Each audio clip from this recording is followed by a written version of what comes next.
امروز قراره در زمان سفری داشته باشیم و با شخصیت‌های ملاقات کنیم که خاطرات دهه 40 و 50 رو برای ما تداعی کنند. اینجا امامزاده طاهر کرج آرامگاه بسیاری از مشاهیر دوره معاصر.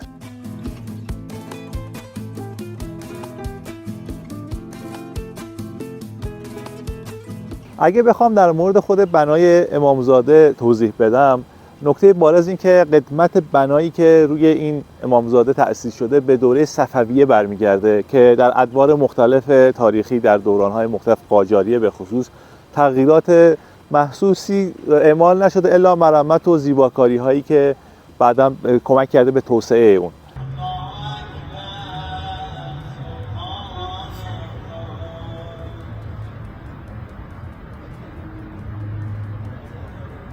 اما عمده شهرت امامزاده طاهر کرج به شخصیت‌های معروف و مشهوریه که در جوار اون آرام گرفتند، از شاملو و غلام حسین بنان گرفته تا دلکش و نعمت الله آقاسی.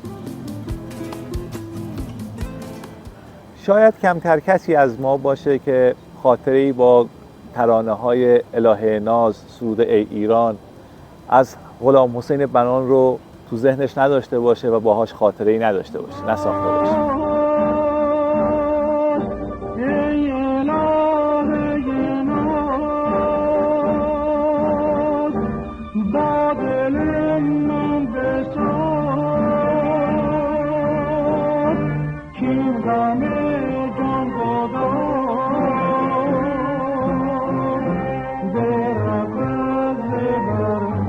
غلام حسین بنان یکی از خواننده‌های سنتی ایرانی هستش و میشه گفت که اولین خواننده‌ایه که با زبان بین‌المللی موسیقی یعنی نوت آشنایی داشته.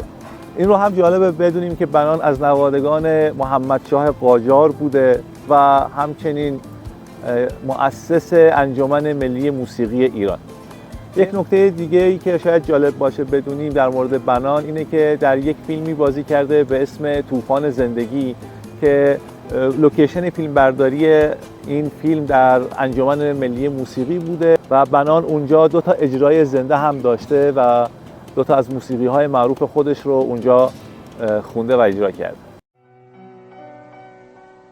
پیش از آن که واپسین نفس را برارم، پیش از آن که پرده فرو افتد، پیش از پژمردن آخرین گل، برانم که زندگی کنم، برانم که عشق بورزم، برانم که باشم در این جهان ظلمانی، در این روزگار سرشار از فجایع، در این دنیای پر از کینه، نزد کسانی که نیازمند منند، کسانی که نیازمند ایشانم. احمد شاملو ملقب به الف بامداد یا الف صبح یکی از مهمترین شاعران و نویسندگان و پژوهشگران دوره معاصر هستش. یکی از تاثیرگذارترین و پرکارترین دبیران کانون نویسندگان ایران هم به حساب میاد. همچنین شاملو بنیانگذار سبک شعر نوعی هستش که به شعر شاملویی ملقب شده که تقلیدی از شعر سپید فرانسه به حساب میاد. از دیگر فعالیت‌های مهم پژوهشی شاملو میشه به جمع‌آوری فرهنگ عامه ایران که در کتاب کوچه گردآوری شده اشاره کرد. اما اینجا احمد اعطا ملقب به احمد محمود یکی از نویسنده‌های ایرانی آر میده. احمد اعطا که در دسپول به دنیا اومده بود در جوانی به دانشکده افسری ملحق میشه و در جریان کودتای 28 مرداد همراه بسیاری از ارتش و نیروهای نظامی دستگیر میشه، اما در زندان چون حاضر نبوده توبه‌نامه امضا کنه و با همکاری با حکومت پهلوی رو بیاره، زندانیش طول میکشه و اونجا دچار یک سری بیماری‌های ریوی میشه که همین هم باعث میشه همراهش میمونه تا آخر عمر و علت مرگش هم نارسایی سیستم تنفسی بوده. از مشهورترین کتاب‌های احمد اعطا به کتاب همسایه ها میشه اشاره کرد و کتاب مدار 0 درجه.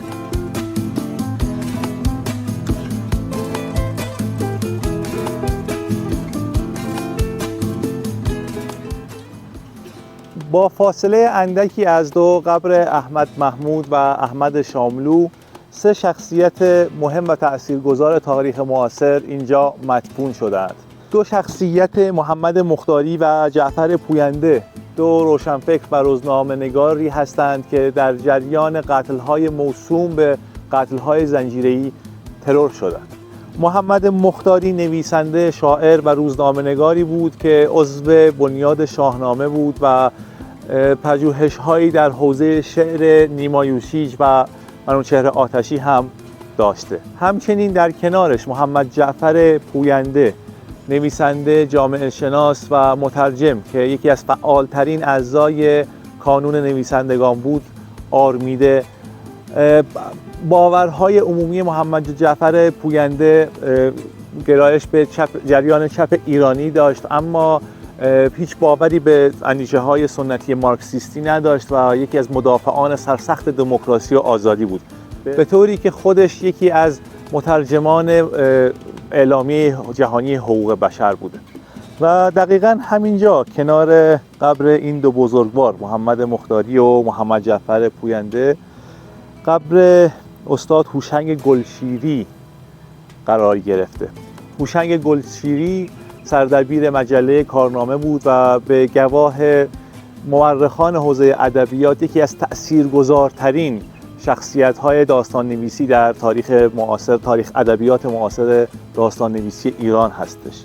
گلشیری کارش رو از معلمی در روستاهای اصفهان شروع کرد و با نوشتن رمان شازده احتجاب به محبوبیت و مقبولیت و جایگاهی در داستان نویسی رسید که بعدها به دعوت بهرام بیضایی به دانشکده هنرهای زیبای تهران دعوت شد که اونجا تدریس کنه در مسند استادی. مرا ببو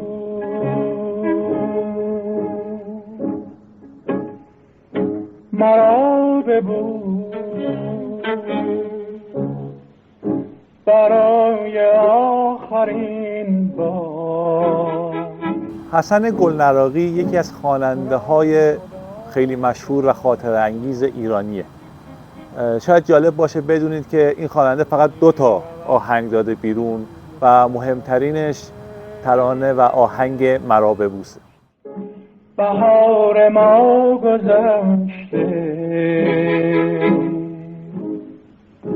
گذشته ها گذشته.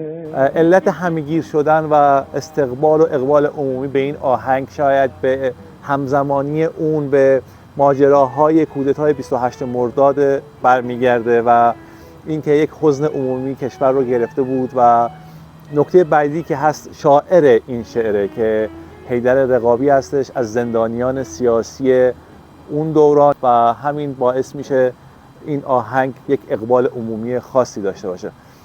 حسن گلنراقی بعد از اتمام تحصیلاتش در مغازه پدریش که یک مغازه عتیقه فروشی و بلور فروشی بوده کار میکرده و این نکته هم خالی از لطف نیست که بگم. این آهنگ قبل از اینکه در رادیو پخش بشه و همه بشنوند، قسمتی از موسیقی متن یک فیلم بوده.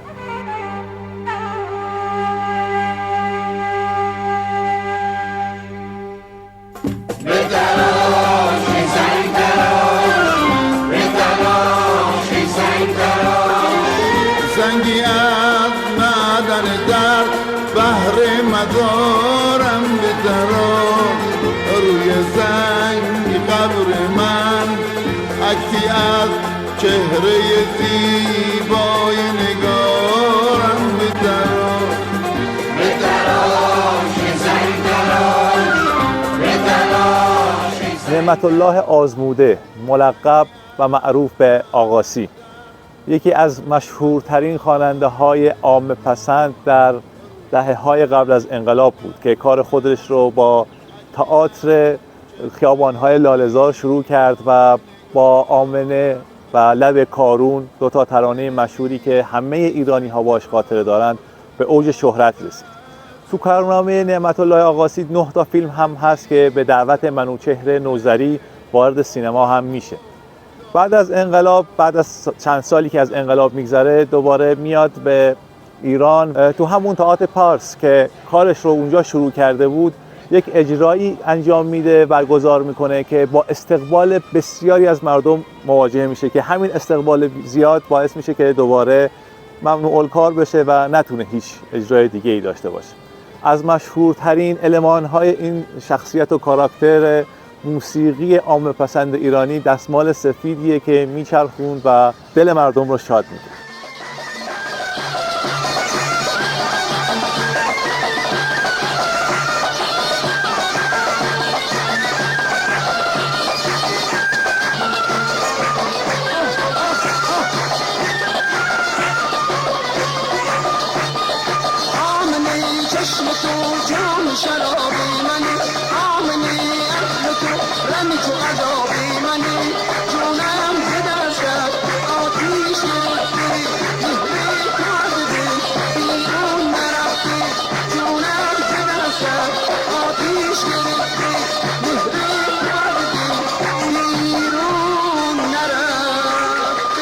پوران با نام اصلی فرحدخت طالقانی ابتدا وارد مدرسه عالی موسیقی میشه، مدارج رو طی میکنه و بعد از اینکه وارد رادیو شد ابتدا با اسم ناشناس، بانوی ناشناس و بعدش بانوی شاپوری و بعدها پوران کار خودش رو با رادیو شروع میکنه و به خوانندگی مشغول میشه. سفر کنم تنها روم، تنها ره صحرا روم، شوم نه از دیده ها تا شاید از دل ها روم.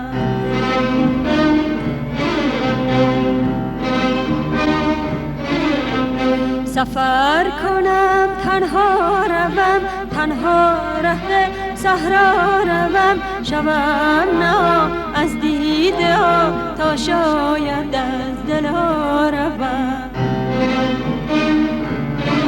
پوران در اواخر دهه 60 به ایران برمیگرده بعد از انقلاب و وقتی به علت بیماری در بیمارستان خاتم الانبیا بستری میشه و تنها کسی که در این ایام کنارش بوده و مراقبش بوده همسرش سابقش یعنی همون عباس شاپوری بوده و این داستان پر از حسرت و ابهام از مسیر زندگی که انسان‌ها طی می‌کنند و برای خودم خیلی قابل تأمل بود.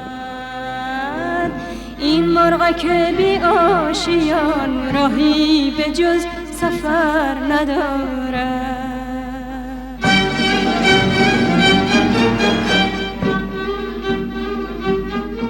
در اینجا آتش کاروان هنر اسمت باقرپور ملقب به دلکش آرمیده است. داستان دختری که در یک خانواده پرجمعیت در یکی از روستاهای بابل زندگی می‌کرد و به علت فقر و تنگدستی که خانواده‌اش داشتند تا 12 سالگی مدرسه نرفت و تنها چیزی که بلد بود آیاتی از قرآن بود که حفظ کرده بود، اون هم به صورت شنیداری. خانواده دلکش برای اینکه بتونن کمی از بار هزینه‌های خودشون کم کنن تصمیم میگیرند اون رو پیش خواهرش که در تهران زندگی میکرد بفرستن. برای همین توسط یکی از دوستان پدرش که بار برنج با کامیون به تهران می آورد اون رو راهی تهران میکنن. در چهارراه سرچشمه محله اودلاجان، محله مورد علاقه من، پیاده میشه و همراه خانواده خواهرش زندگی میکنه. در تهران به مدرسه میره در سن 12 سالگی و وقتی کلاس 5 بوده 17 سالش بوده. این تفاوت سنی که با هم دوره‌ای هاش داشته یه خورده اون رو منزوی کرده بوده. در کلاس 5 یک درسی به اسم درس موسیقی داشتن که در اونجا موسیقی های میهنی و ملی تمرین میشده که معلمشون متوجه استعداد دلکش میشه و اون رو دعوت میکنه که بیاد به اداره رادیو و اونجا از اون تستی گرفته بشه. روح الله خالقی از دلکش تست میگیره و خیلی اون رو مورد قبول میبینه و میپذیره اون رو و کلاس های آموزشی در دستگاه های مختلف موسیقی ایران رو براش ترتیب میده و دلکش چون استعداد کافی رو داشته همه اینها رو فرا میگیره. برای شروع کار هم خود روح الله خالقی عنوان و لقب دلکش رو که گوشه ای از دستگاه ماهور هست رو براش انتخاب میکنه و دلکش این گونه وارد عرصه موسیقی میشه و سالها در رادیو در برنامه‌های مختلف مشغول به فعالیت و هنرنمایی میشه. علی‌رغم اینکه خواننده‌های مشهور دیگه‌ای مثل پوران هم بعد از اون وارد عرصه شده بودن و به شهرت رسیده بودند، اما این امر به هیچ عنوان از محبوبیت و مقبولیت و معروفیت دلکش در بین مردم و عموم کم نکرد.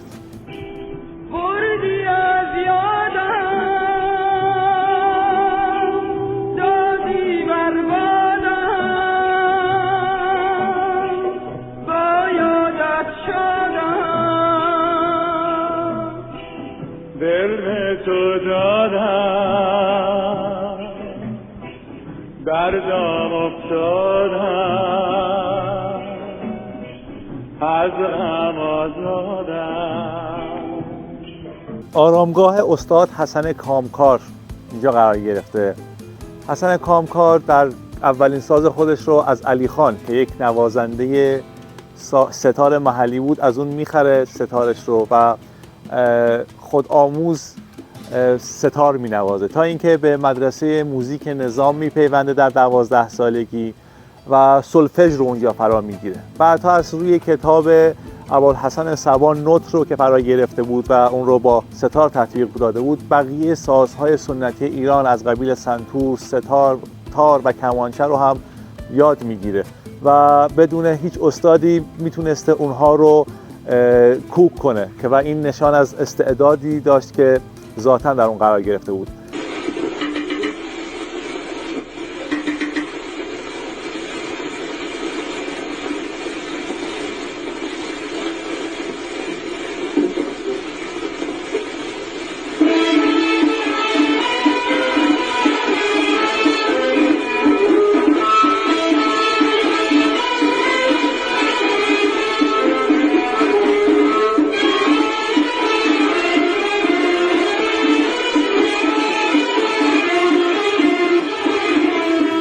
استاد حسن کامکار یکی از مهمترین کارهایی که انجام میده تأسیس یک گروه تقریبا خانوادگی، گروه کامکار هاست که متشکل از فرزندان خودشه که بعدها با گروه ها و هنرمندان دیگه هم همکاری داشته از جمله محمد رضا لطفی. همونطوری که میدونید کامکارها یکی از بزرگترین گروه های فولکلور جهان هستند.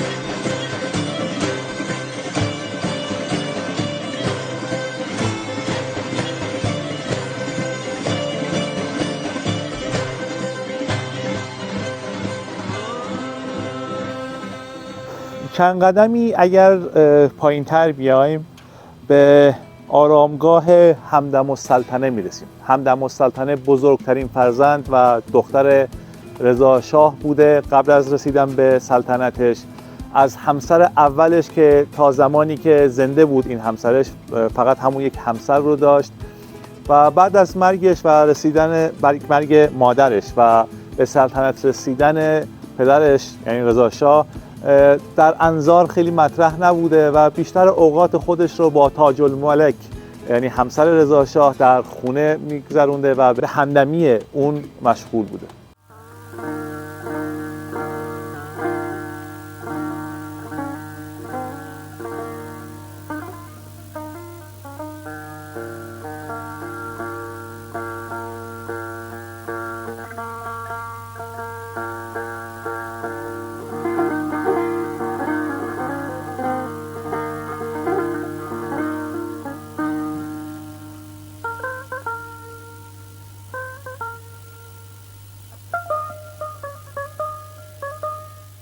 استاد جلال ذوالفنون یکی از برجسته‌ترین موسیقیدان‌های ایرانی هستش که در حوزه ردیفدانی و موسیقیدانی و ساخت ساز یکی از برجسته‌های این حوزه به حساب میاد.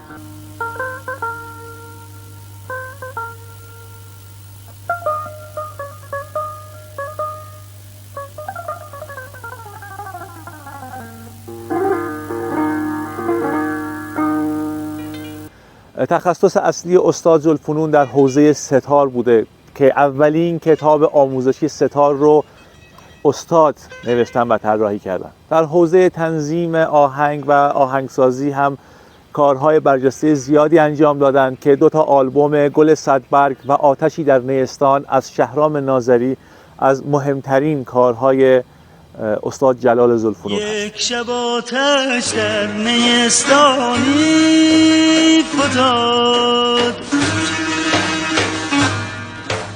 یک شب آتش در نیستانی فتاد، سوخت چون عشقی که بر جانی فتاد. حسی که الان دارم از قدم زدن در بین آرامگاه، جایی که این همه مشاهیر و انسان‌های معروف توش آروم گرفتن، منو یاد یک فیلمی میندازه به اسم پاریس در نیمه شب. داستان یک نویسنده یک از آمریکا مسافرت میکنه میاد پاریس و حس و حالی رو که به نسبت نویسنده ها داره رو با خودش تداعی میکنه که نصف شب ساعت 12 شب یک کالسکه‌ای میاد، یک داستان سورئال البته، و اون رو با خودش به یک مهمانی میبره، یک مهمانی شبانه، و اونجا با انواع نویسنده های قرن 20 و یک شب بعدش با قرن 19 که مورد علاقه اونن دیدن میکنه و آشنا میشه و با همدیگه هم صحبت میشن. در این هم دقیقا همین حس رو دارم که یک حشری قرار رخ بده و بیام دوباره اونها رو ملاقات کنم. لازم به گفتنه که محوطه امامزاده طاهر سرای ابدی جمع زیادی از اهالی موسیقی، نویسندگان، شاعران و افراد برجسته‌ای هستش که برای اکثر ماها شناخته شده هستند. از جمله این شخصیت‌ها که در این ویدیو نشد به اونها بپردازیم میتونیم به غزاله علیزاده، نویسنده رمان خانه ادریسی‌ها، بابک معصومی، کاپیتان تیم ملی فوتسال، جعفر بدیعی، روزنامه‌نگار و از بنیانگذاران مجله کیهان بچه‌ها، حبیب الله بدیعی، موسیقیدان و نوازنده ویولون، مرتضی حنانه، موسیقیدان و آهنگساز، مازیار، خواننده پاپ، احمد عبادی، استاد برجسته موسیقی و نوازنده تار، پرویز نارنجی‌ها، دوبلور و صاحب صدای خاطر انگیز گروهبان گارسیا در مجموعه زورو، سفر قهرمانیان از افسران فرقه دموکرات آذربایجان دارای طولانی ترین دوره زندانی سیاسی در عهد پهلوی و 10 شخصیت برجسته دیگر اشاره کرد.